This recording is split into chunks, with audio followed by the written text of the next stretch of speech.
আসসালামু আলাইকুম দর্শক শ্রোতা। মির্জা ফখরুল ইসলাম আলমগীরকে নাকি ২,০০০ কোটি টাকা অফার করেছে সরকার। বিএনপিকে ছাড়া এই দেশে কোনো সুষ্ঠু নির্বাচন হবে না, এজন্যই সরকার এই ধরনের কূটচালের আশ্রয় নিয়েছে। এছাড়াও মির্জা আব্বাস, আমির খসরু সহ বেশ কয়েকজনকে প্রায় ১,০০০ কোটি টাকার মতো অফার করেছে শেখ হাসিনা, কিন্তু তারা স্পষ্টভাবে বলে দিয়েছে যে আমরা দেশের মানুষের সাথে বেইমানি করতে পারবো না, আর হাসিনার পতন খুব শীঘ্রই হবে, তাই হাজার হাজার কোটি টাকা দিয়ে আমাদেরকে কিনে নেওয়া যাবে না। এবার চলুন বন্ধুরা, মূল খবরে যাওয়া যাক। বাংলাদেশে কি আরেকটা ১/১১ ঘটার মতো পরিস্থিতি তৈরি হচ্ছে, বা সেই চেষ্টা আছে? এই প্রশ্ন আমরা খুব বেশি না করলেও ইদানিং আওয়ামী লীগের সাধারণ সম্পাদক জনাব ওবায়দুল কাদেরকে বারবার বলতে শোনা যাচ্ছে। গতকাল তিনি যেটা করেছেন সেটা আরও খুবই গুরুত্বপূর্ণ, জাস্ট বলার জন্য বলা না, তুমি সিগনিফিক্যান্ট একটা ঘটনাকে দেখিয়ে এটাকে ১/১১ এক ধরনের চেষ্টা তার বক্তব্য থেকেই মনে হতে পারে, সেটা করে তিনি এটাকে আলোচনায় এনেছেন। সুতরাং আমরা চাই বা না চাই ১/১১ আলোচনা চলছে। আমরা জানি ১/১১ মানে হচ্ছে ১১ করবে না। আমরা একটু সরিয়ে রেখে ওনার বক্তব্যের দু একটা কথা বলি, তারপর আসলে মাঠের পরিস্থিতি কি বা কেন উনি এগুলো বলছেন সেটা বোঝার চেষ্টা করব। আরেকটি ১/১১ হবে না এবং ইন্ডিয়া বাংলাদেশের অভ্যন্তরীণ ব্যাপারে হস্তক্ষেপ করবে, এটা হচ্ছে কারণ। তাহলে এবং উনি পিটার হাসের যাওয়াকে রিলেট করছেন। তার মানে আমরা এই যে পিটার হাস ইন্ডিয়া গেলেন, পত্রপত্রিকায় এসছে যে উনি আসলে বড়দিনের ছুটিতে গেছেন। যদিও আমি আমার একটা ভিডিওতে বলেছি, যখন কনটেক্সট দেখা ইম্পর্টেন্ট। উনি তার ঠিক আগের দিন দেখা করেছেন মাসুদ বিন মোমেন পররাষ্ট্র সচিবের সাথে। কেন? একটা জিনিস আমরা একটু খেয়াল করব। তার মানেটা হচ্ছে এই, জনাব পিটার হাস ইন্ডিয়া গেছেন, এটা খুব মামুলি ব্যাপার না, এটা ওনারা জানেন। কারণ জনাব মাসুদ বিন মোমেনের সাথে কি কথাবার্তা হয়েছে এটা সরকার নিশ্চয়ই জানে, এবং সরকার শুধু জানলে হাতে গোনা দু একজনের এই কথাটা আমি ধারণা করি বিভিন্ন গুরুত্বপূর্ণ জায়গায় ছড়িয়ে পড়েছে উপরের মহলে। একটা কথা আমাদের মনে রাখতে হবে, এই সরকারকে ক্ষমতায় যারা রাখছে হচ্ছে আমলা, পুলিশ এবং ব্যবসায়ী এবং দলের ক্যাডার, এই গ্রুপটাই তো ক্ষমতায় রাখছে। তারা বল প্রয়োগ করছে, তারা নানান ফর্মে টাকা দিচ্ছে, বল প্রয়োগ করছে। এই তিনের জনাব ওবায়দুল কাদেরের টার্গেট পিপল সাধারণ মানুষ বা বিরোধীরা না, আমি বিশ্বাস করি। কারণ এরকম কথা কেউ অন্তত বলছে না যে ১/১১ ঘটছে। তার মানে আমরা ওনার অডিয়েন্স, আমি মনে করি উনি এই কথাটা বলার চেষ্টা করছেন, কারণ সবার কাছে তো গিয়ে গিয়ে বলতে পারবেন না।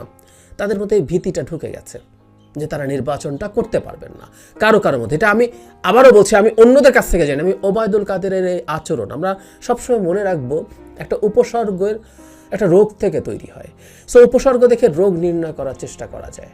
আউট অফ নাথিং যিনি ক্রিসমাসের ছুটি কাটাতে ইন্ডিয়া গেছেন বলে মনে হয়, সেটাকে ডেকে এনে ১/১১ কথা তোলা, এবং সেটা হবে না কারণ দিল্লি আছে আমরা আছি, ইন্ডিয়া নাক গলাবে না, সেই উনি অনেক আগেই বলেছিলেন দিল্লি আছে আমরা আছি, দিল্লি বাঁচাবে। তো প্রিয় ভাইয়েরা, মাঠ ছাড়ছে না নুরু, তাকে কিন্তু গ্রেফতার করতে ভয় পাচ্ছে সরকার, কারণ তার পেছনে রয়েছে একটি বড় শক্তি। তো সে বিভিন্নভাবে কিন্তু সরকারকে হুমকি থামকি দিচ্ছে। সরকার বিভিন্নভাবে তাকে প্রস্তাব দেওয়ার পরও কিন্তু সেই নির্বাচনে আসছে না। বাংলাদেশের সবচেয়ে বড় রাজনৈতিক শক্তি জামাতকেও জোরালোভাবে সমর্থন দিচ্ছে নুরু। তো চলুন নুরুর কথায় ফিরে যাই। আর সবশেষে আরেকটি গুরুত্বপূর্ণ ভিডিও আপনারা অবশ্যই দেখবেন, যেখানে বাংলাদেশে মার্কিন বিশেষজ্ঞরা আসছে নির্বাচন পর্যবেক্ষণ করার জন্য। নুরুর ভিডিওটির পরে সেই ভিডিওটা আপনারা দেখতে পাবেন। তো চলুন সেখানে ফিরে যাই। বিএনপি বা বিরোধী দল কোনো সহিংসতা করে নাই। এবারের সকল সহিংসতার জন্য শেখ হাসিনা এবং তার সঙ্গী সাথী পুলিশ, আর্মি, বিডিআর তো এখন নাই, বিজিবি, র্যাব, তারা সম্পূর্ণ দায়ী। আর একটা সেন্টেন্স বলে আমি এই আলোচনা শেষ করব, তারপরে আপনার অন্য প্রশ্নে যাব। আপনি পাকিস্তানি আমলের সাথে তুলনা করেছেন। পাকিস্তানি আমলে আমি ম্যাট্রিক পাস করেছি 69 সালে, তখন আমার বয়স 16 বছর, তখনও হয় নাই, 15 বছর থেকে কয়েক মাস বেশি আর কি, যখন আমি ম্যাট্রিক পাস করেছি 69। এখন আমার বয়স 70 বছর। তো পাকিস্তানি আমাদের সাথে তুলনা করি না মাহমুদ ভাই, আমি আসলে আমি শেষ করি যে আজকের তুলনায় তাহলে পাকিস্তানি আর্মি শাসনের অধীনে গণতান্ত্রিক অধিকার মানুষের বেশি ছিল না কম ছিল, এটা বলেন আপনি আমাকে, তাই না? তো বেশি যদি না থাকবে তাহলে শেখ মুজিবুর রহমান জিতলেন কি করে 1970 সালের নির্বাচন? কিভাবে জিতলেন?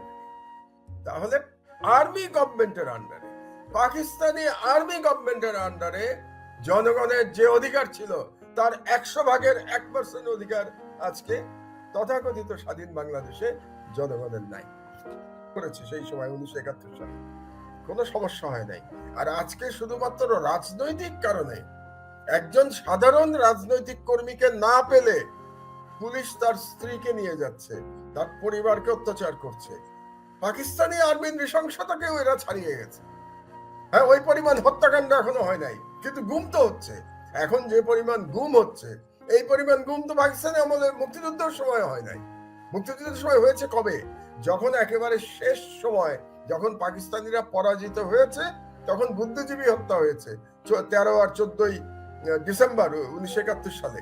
তার আগ পর্যন্ত যদিও তিনি বলছিলেন, আপনি জানেন যে টাইম পত্রিকার টাইমে ইন্টারভিউ শেষটা হয়েছে, তিনি বলেছেন যে আমাকে মৃত্যু ছাড়া আমাকে কেউ সরাতে পারবে না, এরকম একটা বক্তব্য দিয়েছেন, যেটি আপনি আসলে আপনার কথা তো বেরিয়ে এসছে।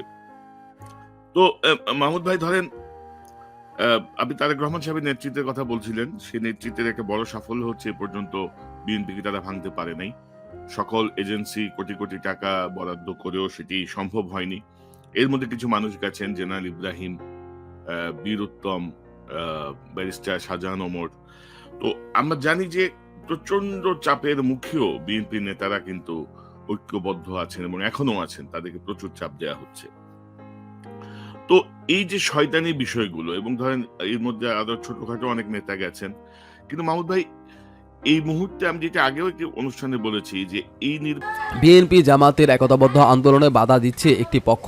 এক দফা দাবিতে যুগপৎ আন্দোলনে না থাকলেও বিএনপির সঙ্গে অবহিন্ন কর্মসূচি পালন করে আসছে জামাত ইসলামী। যুগপৎ আন্দোলনের শরিক লিবারেল ডেমোক্রেটিক পার্টি এলডিপির কর্নেল অবসরপ্রাপ্ত ডক্টর অলি আহমেদ বলেন, বর্তমানে যে জামাত আছে তাদের মধ্যে কোনো স্বাধীনতা বিরোধী নেই। আওয়ামী লীগ বারবার জামাতকে সঙ্গে নিয়ে বিএনপির বিরুদ্ধে আন্দোলন করেছে। 1986 সালেও আন্দোলনের সময় জামাতের সঙ্গে নিয়ে জাতীয় সংসদ নির্বাচনে অংশগ্রহণ করেছিল, অথচ সেদিন বিএনপি অংশগ্রহণ করেনি, শক্তভাবে আন্দোলন করেছে। একইভাবে আওয়ামী লীগ 1995 সালে জামাতকে সঙ্গে নিয়ে তত্ত্বাবধায়ক সরকারের দাবিতে বিএনপির বিরুদ্ধে আন্দোলন করেছিল। বিষয়টা এরকম, আওয়ামী লীগের যখন প্রয়োজন হয় জামাতকে বিএনপির বিরুদ্ধে ব্যবহার করতে দ্বিধাবোধ করে না। এখন যে বা যারা সরকার বিরোধী আন্দোলনে আছে তারা যদি জামাতের বিরুদ্ধে কথা বলে তবে তা জোরালোভাবে সরকারকে সাহায্য করা হবে। 12 দলীয় জোটের মুখপাত্র বাংলাদেশ এলডিপির মহাসচিব শাহাদাত হোসেন সেলিম বলেন, জামাতকে নিয়ে আন্দোলনে কোনো বাধা নেই, এখন অত্যন্ত কঠিন সময় পার করছি। এ সময় আমরা আমাদের নিজস্ব চিন্তাভাবনা বাদ দিয়ে গণতন্ত্র উদ্ধারের লড়াইয়ে নিয়োজিত হওয়া দরকার। অতীতে বিএনপিকে হটানোর জন্য আওয়ামী লীগ ও জামাত নেতারা যদি এক মঞ্চে বসতে পারে, আওয়ামী লীগ যদি জামাতকে সঙ্গে নিতে পারে তাহলে আমরা সঙ্গে নিতে কোনো অসুবিধা দেখছি না। এই ধরনের উদ্যোগ আমাদের লক্ষ্য অর্জনের জন্য অনেক সহায়ক হবে। গণ অধিকার পরিষদের সভাপতি নুরুল হক নূর বলেন, ঐক্যবদ্ধ প্ল্যাটফর্ম করলে আন্দোলনের জন্য ভালো হবে, তবে সেটা করার আগে একটা বিষয় বিশ্লেষণ করতে হবে, আমাদের যে যুগপৎ আন্দোলন চলছে এর প্রতি আন্তর্জাতিক দৃষ্টিভঙ্গি কি এবং দেশের মানুষের দৃষ্টিভঙ্গি কি। সেখানে যদি বেশিরভাগ মানুষ মনে করে যে এক প্ল্যাটফর্মে আসাটা পজিটিভ, তাহলে করা ভালো। আর যদি আন্তর্জাতিক এবং দেশের নাগরিক সমাজ কিংবা গণমাধ্যম বিভিন্ন ক্ষেত্রে যদি এক প্ল্যাটফর্মে আসার জন্য কিছুটা প্রতিবন্ধকতা থাকে, সেটাও বিবেচনা করতে হবে। বহু বছর বিএনপির সঙ্গে মিত্র ছিল জামাত ইসলামী।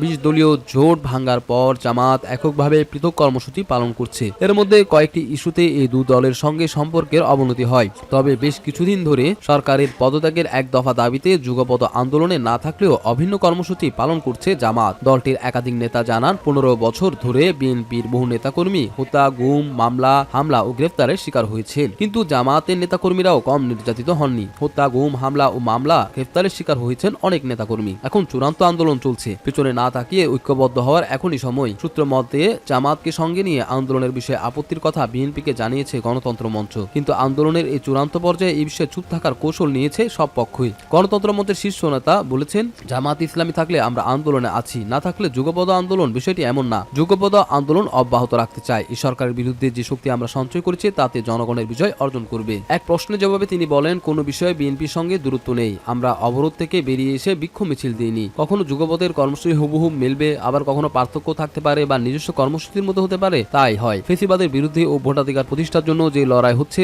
সেই জায়গায় আমরা ঐক্যবদ্ধ। বিপ্লবী ওয়ার্কার্স পার্টির সাধারণ সম্পাদক বলেন, যুগপথ ও যুগপথের বাইরে যারা আছেন তারা মনে করি এখন এই পর্যায়ে তারা যে অবস্থানে আছেন একই লক্ষ্যে আন্দোলনকে আরো জোরদার করা, আরো বিস্তৃত করা দরকার। এর পরবর্তীকালে সব দল মিলে আন্দোলনকে যখন আরো তুলে নেওয়া হবে, তখন বিরোধী দলগুলোর মধ্যে সমন্বয় কিংবা বোঝাপড়া অথবা আরো কাছাকাছি আসবো, তখন নিশ্চয়ই আমরা উপযুক্ত একটা সিদ্ধান্ত গ্রহণ করব। এখন আমরা স্ব জায়গায় আছি, সেখান থেকে আন্দোলন এগিয়ে নিতে চাই।